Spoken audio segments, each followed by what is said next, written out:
Disaster can strike at any time. 1 minute, it's just another day. A split second later, lives are changed forever. There's an old saying that misery loves company.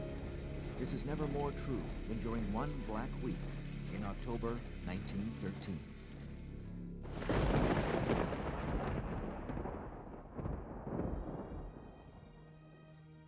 October 1913.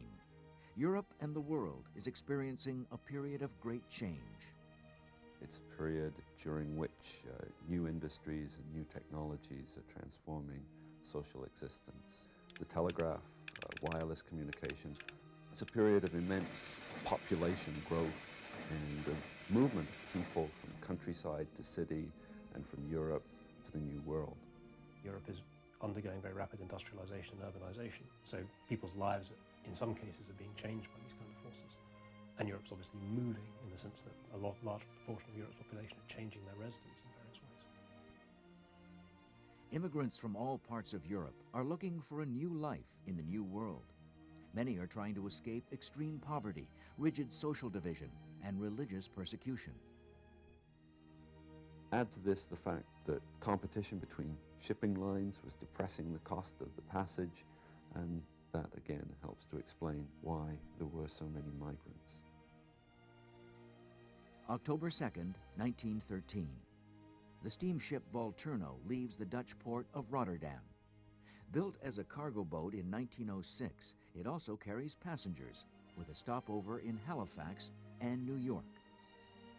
Volturno was a very hard-working tramp, not a luxury liner. Rather, she was there for the working class and for the regular trade of carrying cargoes and people economically across the North Atlantic.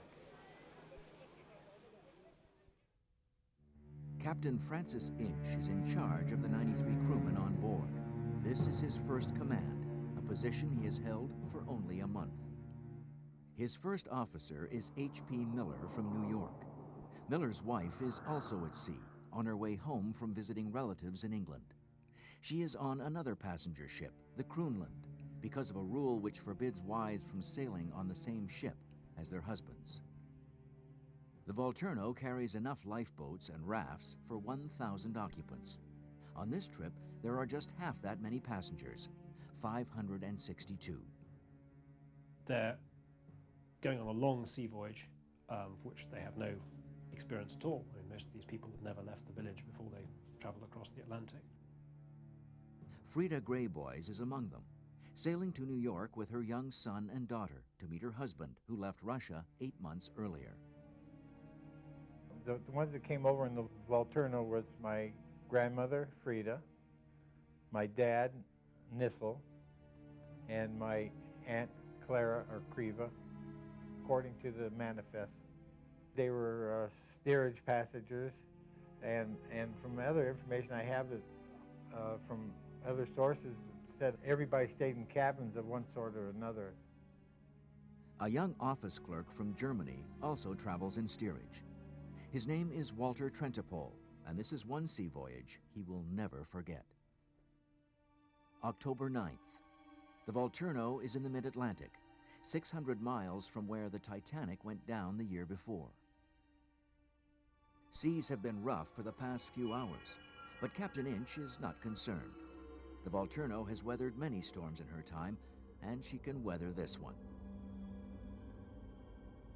Most passengers are still asleep in their cabins when ship steward Willie Reiswich makes his rounds at 6 a.m. He finds nothing out of the ordinary. In her hold in the forward part of the ship, the Volturno carries a large cargo of chemicals, wines and liquors, straw mats, and barrels of oil. But there is something else there, waiting for its chance to escape. 6:40 a.m. A crew member reports a strong smell of smoke coming from the number 1 hold. Captain Inch is alerted, while crew members spray water in the direction of the smoke. First, the captain was informed that there was a fire. He said, let's not warn the passengers, but try to fight it. In their cabin, Frida Greyboys and her 2 children hear the commotion.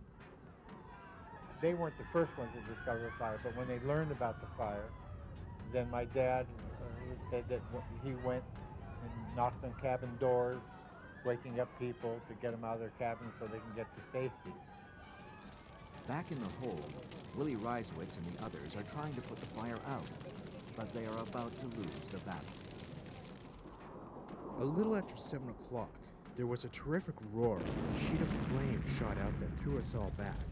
The tables and benches and steers were blown up, and the bulkhead caved in so that we could see the flames in number 1 hold. The captain realized that he needed help, and he turned to the wireless, which had recently figured so prominently in the story of the Titanic in an effort to bring other ships. 78 miles away, the Cunard passenger liner, the Carmania, receives the Volturno's first SOS. Her captain, James Barr, orders full steam ahead, but for some of the passengers and crew of the Volturno, that will be too late. As they join the stampede up the stairs, Frida Greyboys and her children feel the push of the crowd. Walter Trentopole sees fellow passengers trampled underfoot or dragged back so another can take their place.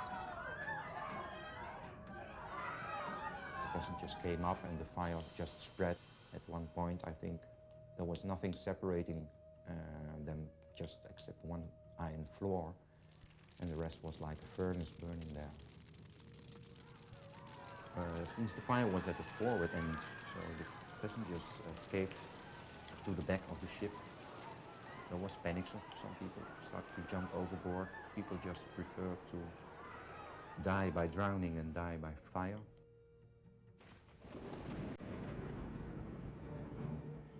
With the storm still raging, Captain Inch orders the launch of several lifeboats. Chief Officer H.P. Miller is put in charge of the first one over the side. One of the things that struck me is them putting those boats in the water with the seas being so heavy. It's extremely difficult to put a boat in the water in heavy seas. As Miller's boat reaches the water, a wave flips it over. Officer Miller is able to climb back in with several others, but without oars to guide her, he can only hold on as the boat is swept out to sea. Other lifeboats meet a similar fate. One is crushed like an egg under the ship's hull. Another makes it to the water but follows Miller's boat out to sea and disappears. The attempt to launch the lifeboats in an angry sea costs more than 100 lives. Captain Inch receives word by wireless that the Cunard passenger liner, the Carmania, is on its way. The message may well be the Volturno's last. As fire claws its way across the Volturno, Walter Trentopole fights his way to the deck. He is shocked by the chaos he finds.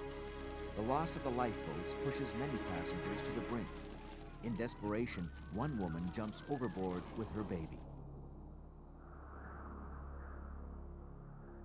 There's also a story of a French young couple. They embraced, they gave each other a farewell kiss, and in an embrace they jumped overboard and drowned. As hysteria sweeps through the crowd, Frida Greyboys is surprisingly calm. She decided she wasn't going to risk her life, running like a lot of people were running. And she decided she wasn't going to do that. She was going to sit and wait it out until somebody came along and rescued them. As more passengers push into the ship's aft, Frida realizes she must protect her son and daughter. My grandmother then gathered him and my aunt up and took them back aft to the rope locker where they store the ropes and stuff. And so she hid them in there to be away from the crowd. When she returns, Frida notices a change in the mood of those around her. The Carmania has been sighted on the horizon 4 hours after receiving the Volturno's SOS. As his ship positions itself for rescue operations, Carmania Captain James Barr orders the launch of one of his lifeboats, manned by a crew of 10. They know the peril that the people in the Volturno were in, and they were willing to give their lives to attempt to get them off right away. The lifeboat is buffeted by the raging sea. 7 out of the 10 oars are broken or lost. After 2 hours, it returns to the Carmania empty-handed. It had to be a traumatic time for the people aboard the ship and the rescuing people not being able to get to the other ship and get lines onto the other ship and things like that. I'm sure they were saying their prayers. By 6 that evening, 3 more ships respond to the call. All try to lower lifeboats, but the seas are too rough. The 3rd ship is the Kroonland, a passenger liner from the Red Star Fleet, also bound for New York from Antwerp. One of its passengers, the wife of First Officer H.P. Miller, watches the Volturno burn, unaware that her husband is already among the dead. By 6:30 p.m., brasswork and glass on the Volturno has melted, and much of the woodwork has burned and collapsed. Only a steel barrier separates the passengers on deck from the inferno seething in the hold below. In desperation, Captain Inch asks for volunteers to launch another lifeboat. His intent is to show the other ship captains that a boat can survive the boiling seas. There are 5 volunteers, including ship steward Willie Reiswitz. They battle wind and waves for over an hour, but eventually reach the Grosser Kurfürst. They were put on board on a ladder, a rope ladder, which was left down. And immediately after, that lifeboat crushed against the big ship. They just managed to get there in time. By 9 p.m., searchlights on the Carmania help illuminate the area as more ships answer the call. In total, 10 ships come to the rescue on their way to New York from Liverpool, Bremerhaven, and Le Havre. But they have all arrived too late to save the Volturno.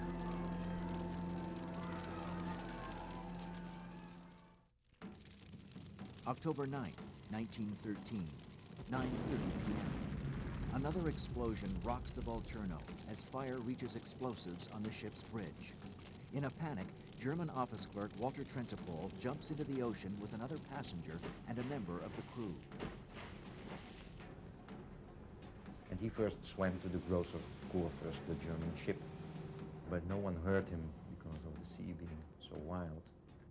Trentopol and the other men swim for the Carmania, but when a searchlight finds him in the water close to the ship, Walter Trentopol is alone. And he managed to get on board. The others were just too fatigued and they just went with the current, so they didn't make it. For those left on the Volturno, the night is long, dark, and frightening. For some, it is tragic. And there was a woman carrying her baby in her arms that fell asleep against the rail. And when she woke up, the baby had gone. It had rolled off the ship. Encouraged by the rescue of Trentopol and the others, several ships eventually send lifeboats close enough to the Volturno to urge survivors to jump. There was a woman also with a child, and she threw her child overboard, hoping that it would go into the boat. It didn't, it fell into the sea. But there was one man in that lifeboat who reacted instantly, jumped in, and finally did save that small baby. When morning arrives on October 10th, a firestorm still rages on the deck of the Volturno, but the storm at sea has passed. The oil tanker Narragansett begins pumping hundreds of tons of oil around the burning vessel. The heavy weight of the oil keeps the water down and the waves from breaking too much. And then you're able to get your boats into the water better and with less chance of them being turned over. And after that happened, I guess then they were able to effect the rescue. As Captain Inch begins separating the passengers into 2 groups, Frida Greyboys rushes to the Volturno's supply closet to retrieve her children. They heard that when they were going to be rescued, that they were going to separate the men and the women. And so she dressed my dad up as a girl so that she can keep them together. And she told me finally when they came to rescue, she had to go down on ropes. Her hands got raw, and the skin got raw from, climbing down, clasping the rope tight in her hands. It must have been a terrible experience. And she's very fortunate that she got off safely. 520 passengers and crew are taken off the Volturno that October morning. Captain Francis Inch and the 2 wireless operators are the last to leave. And they were picked up by all those various ships, which then of course also had different destinations, so they wound up in different ports. Some were on the way to the United States, but most of them were on the way to Europe. Frida Greyboys and her children are brought back to Rotterdam. Eventually, arrangements are made for them to take another ship to New York. Something that I thought was a coincidence is that although my grandfather came over 7 months before them, they ended up both coming on the same ship. He came on the Campanella, and then because of the incident, here they come on the Campanella. So many families were separated. So the mother might have lost her children and worried for days where they were. A total of 136 lives are lost, but many believe the number would have been higher if not for firefighting efforts that kept the burning ship afloat. And if not for wireless technology, the fate of the Volturno would have been one of the world's great mysteries. The need to have wireless, the need to call for assistance, which had been so heavily underscored with the loss of Titanic, was now augmented by the burning of Volturno and the rescue of so many people. The cause of the fire is never determined, although speculation includes everything from spontaneous combustion to sabotage. But it's reported that the crew had, I think, an argument over their wages or working conditions with the owners. And the owner then reported that we got threatening letters, and just 7 days after that letter, the Volturno gets on fire in mid-Atlantic.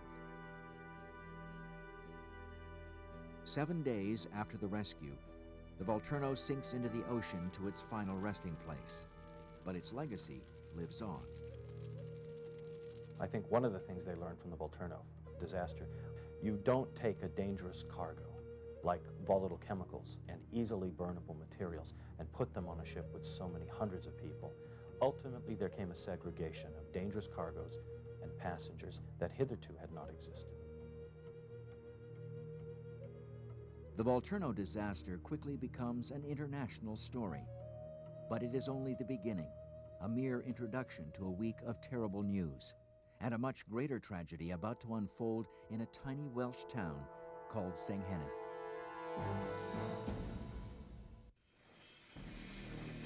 Trains are the key in some ways to Europe before 1914, because up until 1914, sea power had been the key to international power. What's happening at this time is that something else is developing, which is rail, which is opening up the great continental land masses. It was transforming their lives in the sense that they're commuting to work. It's also transforming their leisure. Railways are transforming not just Britain, but the rest of Europe at this time. Wednesday, October 15th, 1913. It is 5 days after the Volturno rescue. The Manchester Express prepares to leave Liverpool's Central Station at 2:30 p.m. Although the cars are full, they are safe. Each is equipped with a communication cord that passengers can pull if ever there's a problem. The Manchester Express leaves Liverpool Station right on time. The Midland train to Stockford prepares to follow on the same track 5 minutes later. William Thompson watches the Manchester Express pull out.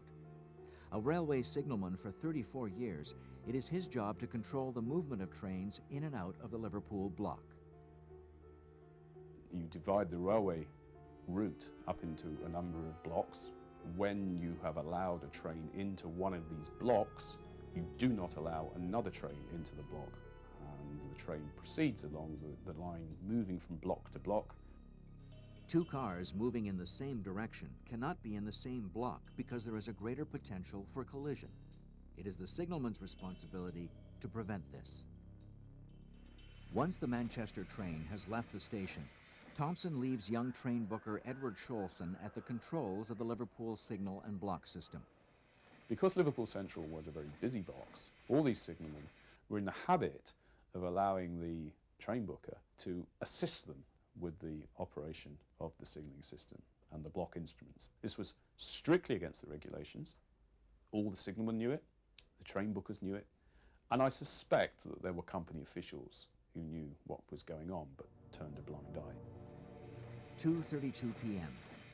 As the Manchester train passes through a tunnel not far from Liverpool Central, a communication cord pulled in one of the coaches tugs at the vacuum brakes.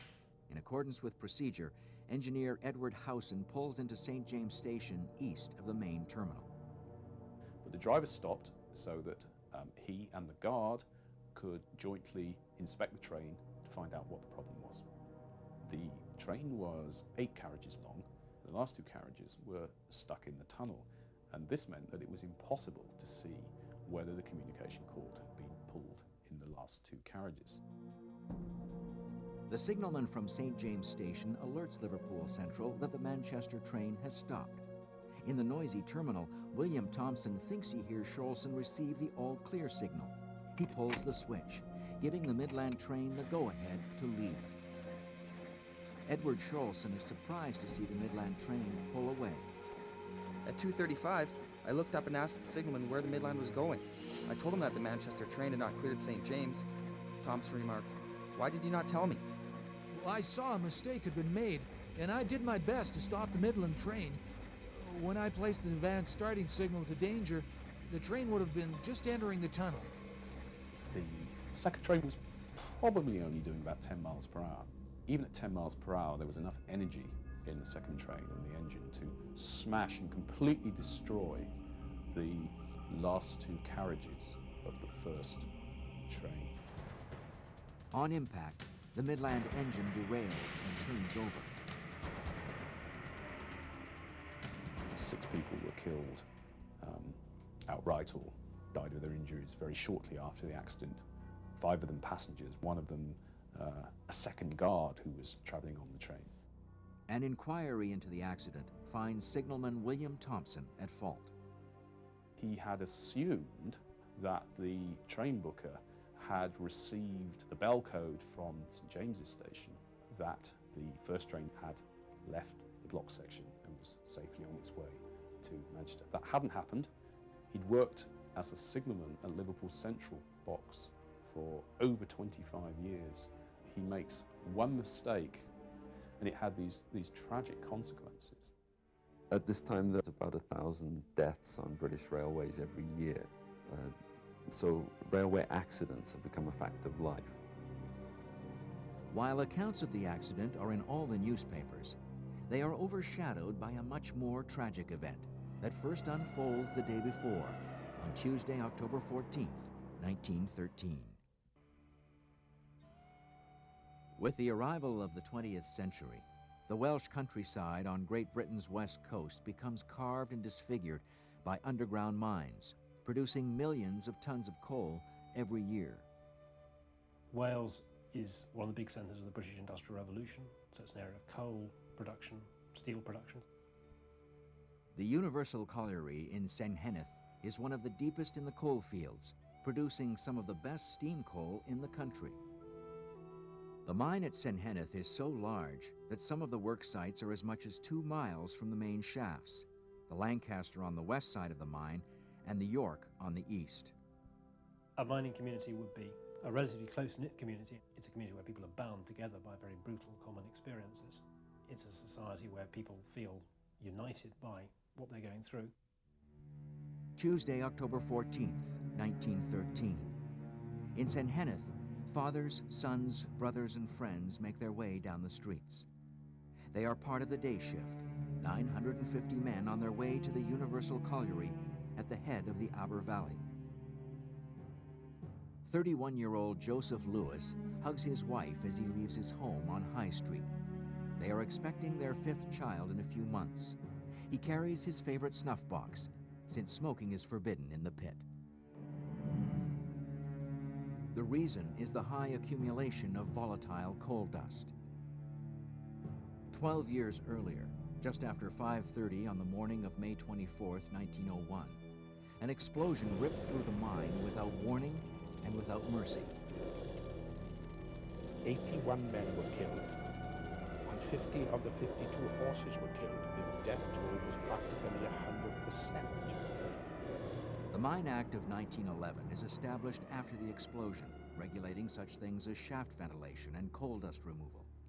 Mine owners are given ample time to put the new regulations in place, but Lord Mather, owner of the Universal Mine, is slow to act. They were given until the 1st of January 1913 to implement it. On the 1st of January, it had not been done. They asked for an extension, and they were granted an extension until the 30th of September. By the 30th of September, it still hadn't been done. Night crews have been assigned to clear the dust, but the sheer size of the work area makes it impossible. There was a dust problem underground, and dust mixed with damp created a gas which just needed sparking and it would go off. Despite the danger, Joseph Lewis and the other miners ride the winding cage down into the mine.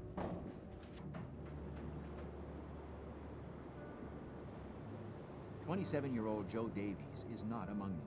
He is at home after switching shifts with a friend. People switch shifts all the time. They worked as much as they could because they needed the money. Nobody'd ever take a day off, so they'd switch instead.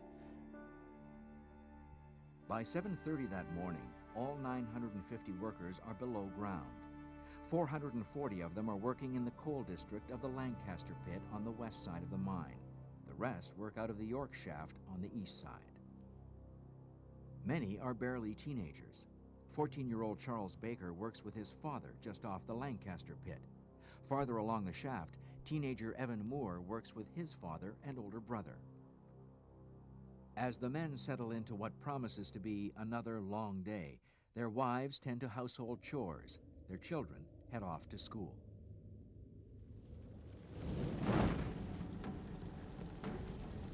It begins somewhere in the west side of the mine, in the Lancaster shaft. Young Charles Baker and his father turn at the sound of the blast as it sprints through passageways, feeding on coal dust hanging in the air. In another part of the mine, Ernest Moses dives for cover behind several empty coal drams just before a second explosion. The second blast is much greater than the first. It splinters timber props like toothpicks and destroys everything in its path. First explosion probably didn't do a lot of damage. It just caused the ignition point for coal dust for the main explosion. And that's the one that destroyed the west district of Senghenydd Colliery. Charles Baker and his father are killed instantly by the force of the blast. The York pit on the mine's east side remains undamaged.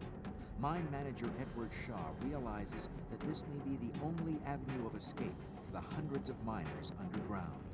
What he should have done to immediately get in touch with the Mine Rescue Service, but instead of that he went underground to see what happened. Sadly, Shaw finds all entrances to the mine's west side blocked by fire. Everything's made of wood, so it's burning. There's lines of drums smashed around the place down there, so dead bodies, what have you, down there. It must have been some of the lid blowed off hell down there. Somewhere beyond the burning timbers and rock falls are over 900 miners. Shaw has no way of knowing if they are dead or alive.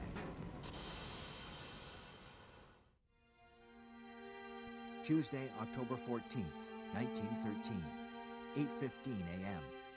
Minutes after a fierce explosion rips through the Universal Colliery at Senghenydd, hundreds of women and children from the village rush to the pit head. By midday, there will be thousands more. And people came from all over the South Wales to the colliery, especially those that had husbands or sons or brothers working underground. 3 underground roads to the mine's west side are blocked by fire, smoke, and rubble. But there is good news. Rescuers have discovered that miners in the York pit on the east side of the mine are alive. The east side of the pit, was more or less untouched by the explosion. There was about 450 men on our side. But most of them reached the bottom of the pit, probably didn't know what the hell had gone on. Mine manager Edward Shaw begins evacuating survivors immediately by way of the York shaft. There were 950 men down in the colliery in 1913. Of course, more than half of them came out alive. And if people were now full of hope that their particular relatives would be brought out alive from the colliery, but gradually, bit by bit, hope diminished. The fate of over 450 miners on the west side is still unknown. When rescuers finally do break through, they find fires raging on the Lancaster roadway that leads to the work areas beyond. They also find the first survivor from the Lancaster mine. Ernest Moses still lies behind the empty drams which protected him from the initial explosion. Nearby are the bodies of 8 miners who weren't so lucky. Beyond them, deep in the mine's west side, those who survived the initial explosions are fighting for their lives. Black, suffocating smoke and toxic gases search them out. Fires compete with them for precious oxygen and win. The gas itself, once it reached them, it's within sort of seconds, minutes. If they were in pockets of fresh air, of course, they'd last as long as the fresh air lasted, but basically, if they didn't get them out within an hour or so, they were gone. With water pipes damaged in the blast, firefighters must use hand extinguishers. Temperatures are so hot that rescuers can only stand a few minutes at a time. Approximately an hour and a half after the explosions, Edward Shaw finally alerts rescue brigades in the area of the dire situation. As more dead and injured are removed, the mine carpentry shed becomes a mortuary. Hopes are raised that evening when a rescue party finds 14-year-old Evan Moore, weak from smoke inhalation, but alive. Farther along, they find 17 more survivors, including Evan's father and older brother. Anxious relatives and friends wait at the top, hoping to recognize one of their own. For most, like Mrs. Joseph Lewis, the vigil will continue throughout the night. What she and the others cannot know is there will be no more survivors.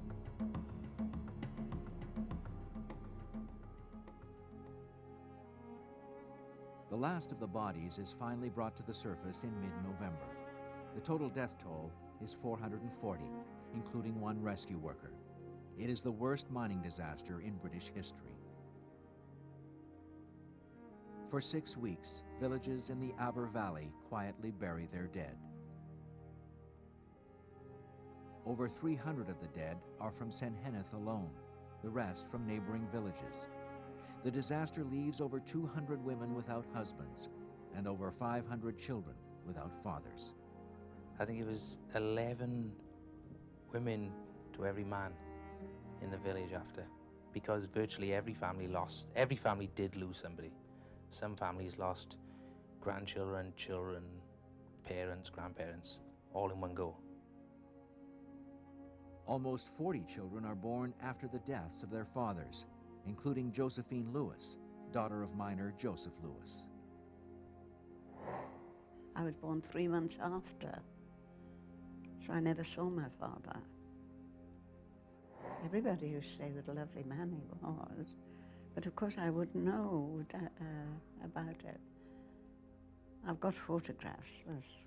There's one there that we've got with my brothers, and my mother holding me on her lap, and they have put my dad's photograph in the photograph from something else. 30 years later, a member of the search party returns one of her father's belongings, the snuff box he took with him that fateful morning.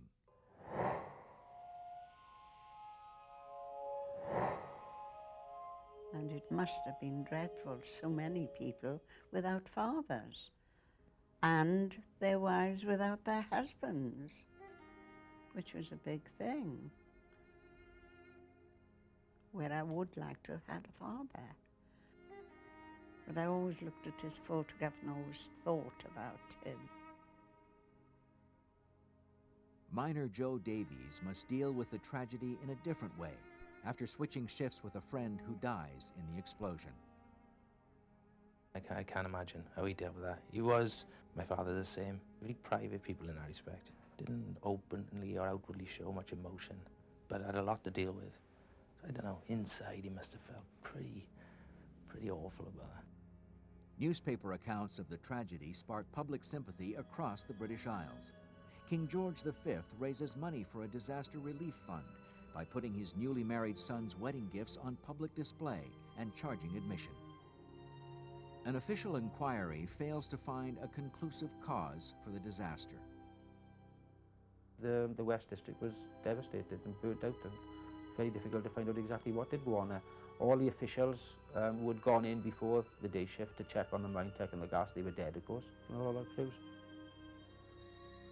So even today, we don't really know exactly what killed 440 men. The inquiry does point to breaches in shaft ventilation and the removal and dampening of coal dust, requirements specified in the Mines Act of 1911.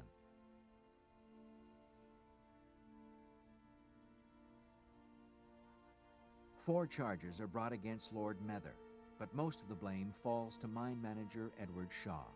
Despite admiration for his heroic efforts, many believe more lives would have been spared if he had contacted rescue brigades sooner. They were charged with the neglect. They were fined £15 with £5 cost, which was a ridiculous sum of money. And the newspaper, local newspaper, had this particular heading: miners' lives worth 1 shilling and a penny farthing. It's a tragedy that should never have happened after the 1901 disaster. The lessons of the 1901 disaster should have resulted in an improvement of conditions in the pit itself.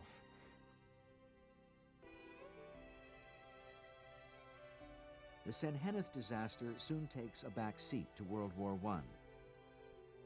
Many miners volunteer, and some do not return.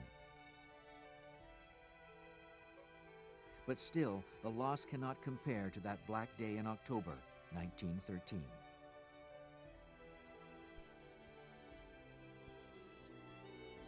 "440 killed in the explosion and 90 killed in the First World War. The explosion killed a lot more people than died on the Western Front. There is one final tragedy in this cruel week, waiting to occur in the skies over Germany.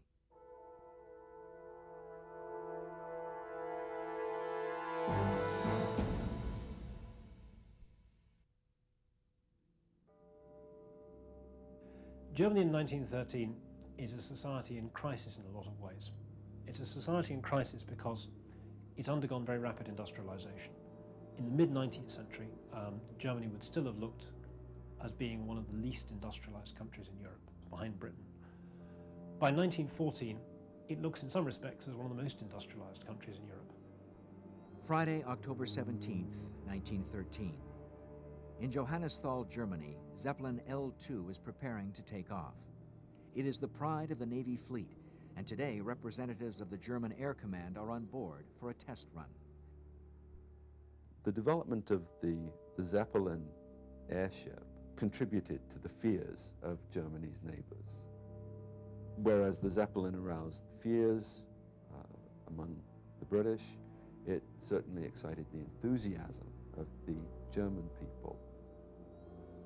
Before the First World War, aircraft were not capable of flying long distances. Now, airships, it was thought, because of their size and long range, were more capable of carrying passengers for long distances. Now, the L2 was a naval airship. It would have been used by the German Navy for long-range reconnaissance, sort of flying in front of the fleet, warning it of danger. The previous ones had the triangular keel, a structural member, inverted V, mounted underneath the hull of the airship that went from back to front, or front to back. It was decided to put the keel inside the hull in the case of the L2. The decision was made by the naval designer that worked on the airship. That was quite new for Zeppelin. They had never done that before. Like most airships of the period, the L2 is equipped with cells filled with hydrogen, a gas that can be extremely explosive. Hydrogen was the only gas available at the time that could lift an airship, and it was believed that the risk was manageable. The same thing if you look at an airplane today. Fuel is extremely flammable. Gasoline in a car is extremely flammable. It doesn't prevent people from driving cars. The huge airship lifts off for the final test run of the day. It is just 200 meters off the ground when disaster strikes. On the final flight, some flames were seen at the forward engine nacelle. Basically, the entire ship caught fire very quickly. Now, having lost its gas, there was no place for it to go but down. It's possible that the internal keel served as a passageway for hydrogen that had spilled out from the gas cells. The L2 was designed with engine nacelles that were closer to the hull than previous designs. And once the gas caught fire, it simply went back into the gas cells. All 28 passengers are killed, including the ship's technical designer. It is the final chapter to one black week in October that witnesses disaster by land, sea, and air. The tragic cost? Over 550 lives in just 8 days, and thousands more whose lives are never the same. We're talking about a mining disaster in Wales, a train disaster in England, a Zeppelin explosion in Germany, and the sinking of a ship carrying immigrants from the Netherlands. In a sense, these disasters were entirely typical of the kinds of catastrophes that occurred in Europe or around Europe during the decade leading up to the First World War. Today, the Volturno still lies at the bottom of the mid-Atlantic, a distant memory for some, but for most, a name lost to history. For many people, the name Volturno rings no bells. She's forgotten by many and certainly has a place in a list of all the great maritime disasters. But larger events, like the sinking of Titanic, have largely expunged the name of Volturno from the public's consciousness. In Wales, a memorial is all that is left of the Senghenydd mine. Every year for the last few years, we've had services of remembrance at the memorial in Senghenydd on October the 13th, where the school children lay flowers to those that were killed. It's part of their heritage, and I think it's good that they do remember it. To remember the hardship and the suffering of earlier generations, and to realize really the true cost of coal, not in money, but in blood, and in grief, and in toil, and in tears. What I think is significant here is the nature of these kinds of disasters. They're reflective of some of the important changes and developments that are taking place. It's significant that it's the mines, it's coal that originally fueled Europe's industrial development. In the same way, this is really the great period of European emigration. So again, the frequency of maritime disasters is reflective of these changes. It's been said that the history of the 20th century could be written around the development of the railways. The crash of the L2 is the 10th Zeppelin disaster. It's not untypical. And it's also, of course, a harbinger of things to come.